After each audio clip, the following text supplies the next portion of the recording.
जगातील सर्वात पौष्टिक धान्य नाचणी. तपकिरी रंगाची भाकरी पण अनेक गुणांनी परिपूर्ण असणारी. डोंगर उतारावर मुरमाड मातीत कोकण आणि सह्याद्रीच्या डोंगरात घेतलं जाणारं हे पीक.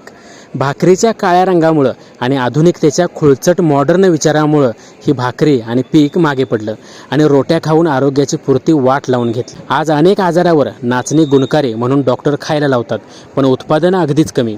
शाहूवाडी तालुक्याच्या अनेक भागात नाचणी पीक अजूनही घेतलं जातं. ते टिकवून ठेवणं काळाची गरज बनली आहे.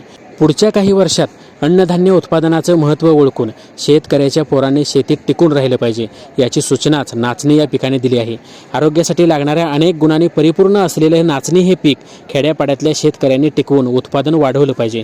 नाहीतर व्यावसायिक तत्वावर कंपन्या याचं उत्पादन घेऊन शेतकऱ्याच्या पोरांनाच मोठ्या भावानं खरेदी करून खावं लागेल. तुमच्या गावात आहे का नाचणी पीक? असेल तर नक्कीच कमेंट करा आणि आपल्या चॅनेलला सबस्क्राईब करा आणि फॉलो करायला विसरू नका.